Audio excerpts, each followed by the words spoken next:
आजच्या लेक्चरमध्ये आपल्याला शिकायचं आहे series and parallel combination of resistor. तर series combination and parallel combination of resistor. So let's see. Resistor पहिल्यांदा काय असतं ते बघूयात. रेझिस्टर एक असं एक डिव्हाइस आहे की ज्याला काहीतरी रेझिस्टन्स आहे आणि त्या रेझिस्टरला रिप्रेझेंट या सिम्बॉलने केलं जातं. So this is a resistor आणि याला काहीतरी रेझिस्टन्स असतो. रेझिस्टन्स काय आपल्याला माहिती आहे की फॉर एक्झाम्पल एक वायर आहे. वायरला आपण पोटेन्शियल डिफरन्स दिला. वायरला पोटेन्शियल डिफरन्स प्रोव्हाइड केल्याच्या नंतर हे पॉझिटिव्ह टर्मिनल हे निगेटिव्ह टर्मिनल, मग इलेक्ट्रॉन निगेटिव्हकडून पॉझिटिव्हकडे फ्लो व्हायला लागतात. मग हे इलेक्ट्रॉन सहजासहजी इकडून इकडे जाऊ शकत नाहीत कारण हे वायर ॲटमपासून बनलेलं आहे. या वायरमध्ये जे ॲटम आहेत ते ॲटम या निगेटिव्ह चार्जला अपोज करतील आणि मटेरियलच्या याच प्रॉपर्टीला आपण रेझिस्टन्स म्हणतो. तसं जर विचार केला तर प्रत्येक इलेक्ट्रिकल अप्लायन्सला रेझिस्टन्स हा असतोच. पण तरीसुद्धा कधी कधी आपल्याला करंटचा फ्लो जर कंट्रोल करायचा असेल किंवा वाढवायचं असेल तर त्यावेळेस आपण हे रेझिस्टर यूज करतो आणि या रेझिस्टरना काहीतरी रेझिस्टन्स असतो. तर बघा यस, रेझिस्टरचं तुम्ही सिरीज कॉम्बिनेशनमध्ये कनेक्शन केलेलं आहे. हे रेझिस्टर तुम्ही सिरीजमध्ये जोडलेले आहेत. सिरीजमध्ये जोडलेले आहेत म्हणजे काय केलं आहे तर तुम्ही या रेझिस्टरला एकमेकांच्या समोर जोडलेलं आहे. तुम्ही एकाच वायरने हे रेझिस्टर कनेक्ट करत गेलेले आहात. तर बघा मोर परफेक्टली काय असतं सिरीज कॉम्बिनेशन ते आपण बघूयात. समजा इथून करंट जनरेट झाला. मी तुम्हाला करंटची डिरेक्शन सांगितली होती पॉझिटिव्ह टू निगेटिव्ह. या पॉझिटिव्ह टर्मिनलकडून रेझिस्टर्सकडे आणि याच्यातून या रेझिस्टरकडे आणि त्याच्यानंतर या निगेटिव्ह टर्मिनलकडे करंट फ्लो झाला. म्हणजे करंट कुठंही स्प्लिट झालेला नाही. करंटचा युनिडिरेक्शनल फ्लो आपल्याला दिसलेला आहे. इथं कुठंही जंक्शन नाही आहे. जंक्शन म्हणजे समजा हे वायर आहे, या वायरमधून इकडं काही करंट गेला, इकडं काही करंट गेला किंवा या डिरेक्शनला करंट गेला. म्हणजे करंटचं कुठंही स्प्लिटिंग झालेलं नाही. ह्या वायरमध्ये जेवढाच करंट आहे तेवढाच करंट ह्या रेझिस्टरमध्ये गेलेला आहे, तेवढाच सेकंड रेझिस्टरमधून पास झालेला आहे आणि तेवढाच करंट परत ह्या निगेटिव्ह टर्मिनलकडे गेलेला आहे. म्हणजे याच्यातून एक लक्षात येतं की दोन्ही रेझिस्टरमध्ये करंट सेम आहे. सो याच्यातला करंट आहे आणि याच्यातला करंटसुद्धा किती आहे आय. करंट कुठंही स्प्लिट झालेला नाही आणि आपल्याला माहिती आहे जेवढा करंट इनकमिंग असतो तेवढाच आउट गोईंग.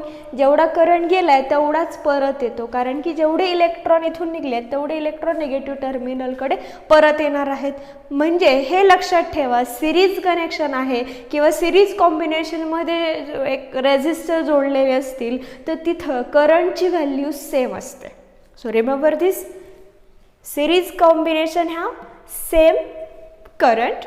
आता हे झालं करंटच्या बाबतीत. म्हणजे समजा टोटल करंट आय आहे आणि याच्यातला I1 आणि याच्यातला I2 असेल तर I is equals to I1 is equals to I2. म्हणजे सगळीकडचा करंट कसा आहे सेम आहे. ओके, तर लक्षात ठेवा सिरीज कॉम्बिनेशनमध्ये करंटची व्हॅल्यू सगळीकडं सेम असते. आपण हे एकदा ॲमीटर शिकतानाही बघितलं होतं की ॲमीटरमधून जेवढा करंट पास होईल तेवढाच करंट तिथे जॉईन केलेला बल्बमध्ये सुद्धा असतो आणि ॲमीटर हे आपण सिरीजमध्ये जोडलं होतं. तर लक्षात ठेवा सिरीज कॉम्बिनेशनमध्ये करंटची व्हॅल्यू ही सेम असते. आता विचार करूया पोटेन्शियल डिफरन्सचा. आता इथून हायर पोटेन्शियल पॉझिटिव्हकडे असतं आणि लोअर पोटेन्शियल नेगेटिव्हकडे असतं हे आपण बघितलेलं आहे. सो इथलं पोटेन्शियल V आणि इथलं 0 आहे असं कन्सिडर करूयात. तर बघा इथून हा potential difference higher potential to lower potential current flow होईल आणि बघा इथं पोटेन्शियल डिफरन्स काहीतरी ड्रॉप होईल कारण की काहीतरी पोटेन्शियल डिफरन्स इथे यूज केला जाईल. मग इथं थोडासा कमी होईल, परत आणखीन कमी होईल आणि कमी कमी कमी होत 0 होत जाईल. म्हणजे पोटेन्शियल डिफरन्सची व्हॅल्यू दोन्ही रेझिस्टरमध्ये सेम नाही आहे. टोटल पोटेन्शियल डिफरन्स जर V असेल तर ह्या दोन रेझिस्टरमध्ये पोटेन्शियल डिफरन्स डिवाइड झालेला असेल कारण की इकडून इकडे जाताना इथं मॅक्झिमम पोटेन्शियल आहे आणि इथं 0 पोटेन्शियल आहे. म्हणजे सिरीज कॉम्बिनेशनमध्ये पोटेन्शियल डिफरन्सची व्हॅल्यू सेम नाही. So total potential difference is equals to याच्यातला पोटेन्शियल डिफरन्स V1 कन्सिडर करूयात आणि सेकंड रेझिस्टरमधला पोटेन्शियल डिफरन्स V2 कन्सिडर करूयात. So total potential difference is equals to V1 plus V2. Okay, current तर सगळीकडे same आहे आणि पोटेन्शियल डिफरन्स डिवाइड झालेला आहे. लक्षात ठेवा, this is a series combination of resistor. मग या सिरीज कॉम्बिनेशनचा काय परिणाम रेजिस्टरच्या कनेक्शनवर होतो हे आपल्याला बघायचं आहे. तर बघा, आपण असं कन्सिडर करूयात की या बॅटरीला कंप्लीट किती रेजिस्टर भेटलेला आहे या सर्किटमध्ये हे जर बघायचं असेल तर आपल्याला आर इक्विव्हॅलंट घ्यावा लागेल. म्हणजे या सर्किटचा टोटल रेजिस्टन्स किती आहे हे शोधावं लागेल. तर त्याच्यासाठी आपण काय केलं, so V is equals to V1 plus V2. हे तर आपल्याला भेटलेलं आहे. पोटेन्शियल डिफरन्स स्प्लिट झालेला आहे, डिवाइड झालेला आहे सिरीज कॉम्बिनेशनमध्ये. आणि ओहम्स लॉ माहिती आहे, V is equals to IR. हे कॅपिटल V म्हणजे या पूर्ण सर्किटचं potential difference is equals to काय असेल, या पूर्ण सर्किटचा करंट अँड त्याच्या एंट्रीमध्ये काय असेल, या पूर्ण सर्किटचा रेजिस्टन्स म्हणजेच आर इक्विव्हॅलंट. आपण इथं लिहूयात R equivalent is equals to V1च्या समोर काय लिहावं लागेल बघा, V1 is equals to once again I1 R1. V1चा potential difference is equals to इथून पास झालेला करंट इंटू इथला पोटेन्शियल डिफरन्स, इथला resistance. So V1 is equals to I1 into R1, but I is equals to I1 is equals to I2. सगळीकडं करंटची value same असते series कॉम्बिनेशनमध्ये, म्हणून V1 is equals to IR1. मी इथं लिहिलं V1च्या जागेवर IR1 प्लसला प्लस, V2ला तेच करावं लागेल, करंट सेम आणि सेकंड रेजिस्टरची व्हॅल्यू R2, तिथलं पोटेन्शियल डिफरन्स V2. सो इथं लिहिलं IR2. या दोन व्हॅल्यूमधनं आपल्याला करंटची व्हॅल्यू कॉमन काढता येईल. So R equivalent I common R1 plus R2, I get cancel. So R equivalent is equals to R1 plus R2. So this is a expression for resistor in a series combination. बघा, परत लक्षात ठेवा, series combination म्हणजे काय, जिथं current split होत नाही, जिथं सगळीकडं करंटची व्हॅल्यू सेम असेल तर त्या कनेक्शनला किंवा त्या कॉम्बिनेशनला म्हणायचं सिरीज कॉम्बिनेशन ऑफ रेजिस्टर. आणि मग आता करंट सगळीकडं सेम आहे तर बघा, पोटेन्शियल डिफरन्स इथं V मॅक्झिमम आणि इथला लोअर पोटेन्शियल, सो 0. मग इथून इकडे जाताना पोटेन्शियल कमी कमी होत जाणार आहे. म्हणजे याच्यात जेवढं पोटेन्शियल आहे तेवढं पोटेन्शियल या रेजिस्टरमध्ये नसणार आहे. म्हणजे पोटेन्शियल डिफरन्स डिवाइड होतोय, स्प्लिट होतोय. So total potential difference is equals to याच्यामध्ये काही पोटेन्शियल डिफरन्स इंटू याच्यामध्ये काही. So V1 plus V2, V1 plus V2चा यूज करून आपण हे आर इक्विव्हॅलंटची व्हॅल्यू शोधून काढली by using Ohm's law. Ohm's law काय सांगतो, V is equals to IR. Current same आहे म्हणून आयला सगळीकडं आयची व्हॅल्यू ही I घेतली आपण आणि रेजिस्टर R1 इथला रेजिस्टर R2 I कॉमन काढून आर इक्विव्हॅलंटची व्हॅल्यू शोधून काढली आणि आपल्याला भेटलं R equivalent is equals to R1 plus R2. समजा जर इथं 3 रेजिस्टर जोडलेले असतील तर जस्ट याच्यामध्ये आणखीन एक रेजिस्टर ॲड करायचं आणि आर इक्विव्हॅलंट शोधून काढायचं. म्हणजे R equivalent is equals to R1 plus R2 plus R3.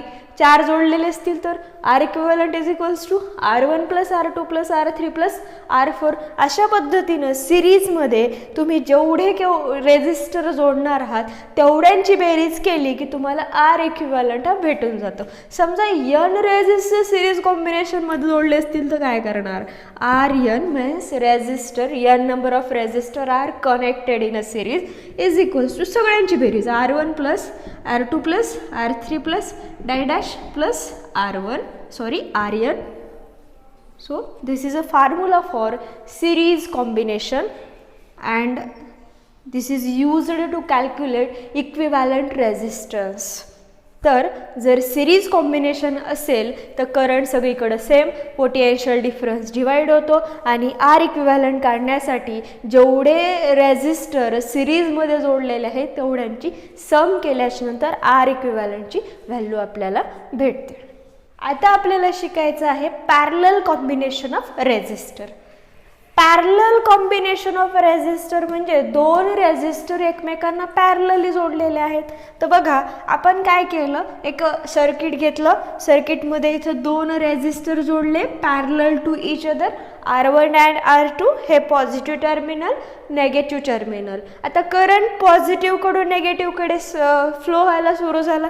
बघा करंट इथं पोहोचला, समजा इथं करंट आय एवढा पोहोचला, इथं पोहोचल्याच्या नंतर इथं जंक्शन तयार झालं, म्हणजे इथं करंट डिवाइड होणार आहे.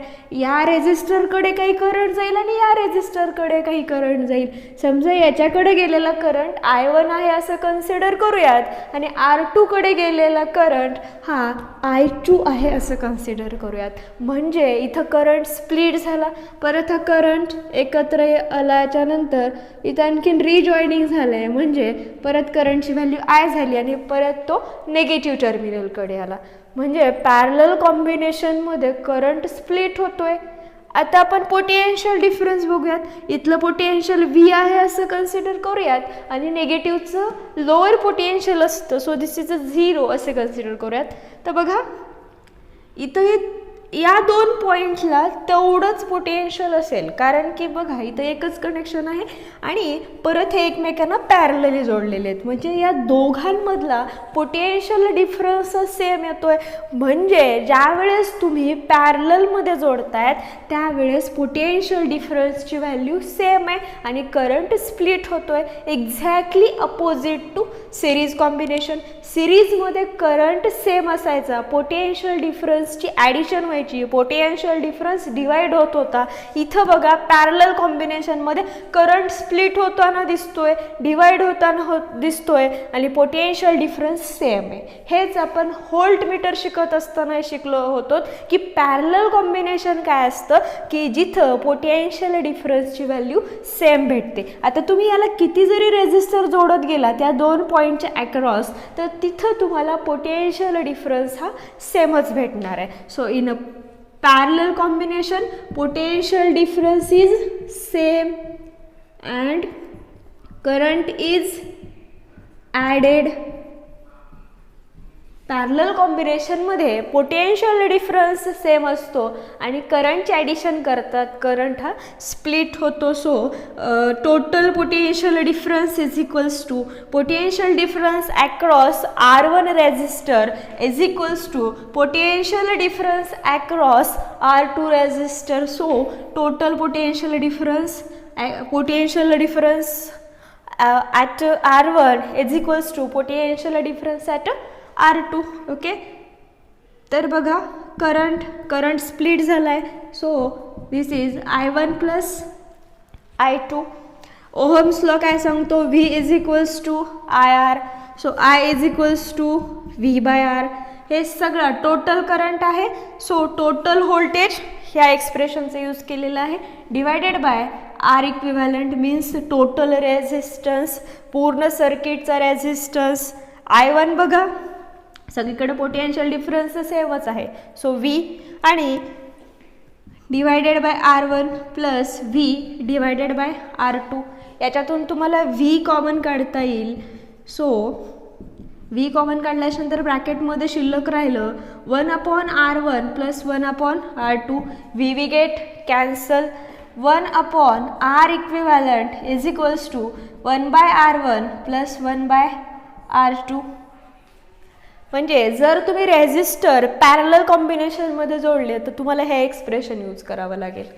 पॅरलल कॉम्बिनेशन म्हणजे काय, जिथं पोटेन्शियल डिफरन्स सेम असतो, potential difference across these two point is same and current is divided or splitted, then this combination is a parallel combination of resistor. And expression for this R equivalent 1/R equivalent is equals to 1/R1 plus 1/R2.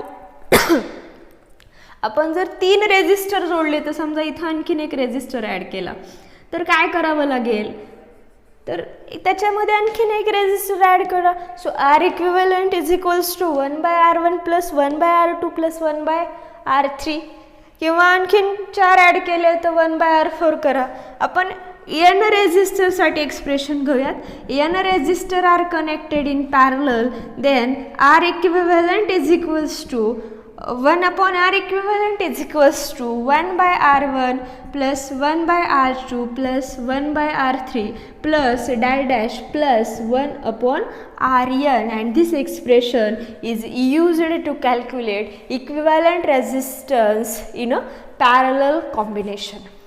Series combination's expression RS is equals to, means resistor in series is equals to R1 plus R2 plus R3 plus dash dash plus Rn, आणि parallel कॉम्बिनेशनसाठी हे आपण use करू शकतो. Series कॉम्बिनेशनमध्ये जर तुम्ही resistor जोडले तर resistance maximum भेटतो, आणि जर रेझिस्टन्स हे पॅरललमध्ये जोडले तर रेझिस्टन्स हा कमी भेटतो. तर करंटची व्हॅल्यू वाढवण्यासाठी पॅरलल कॉम्बिनेशनचा यूज केला जातो, आणि करंटची व्हॅल्यू कमी करण्यासाठी करंटची व्हॅल्यू कमी करण्यासाठी सिरीज कॉम्बिनेशनचा यूज केला जातो.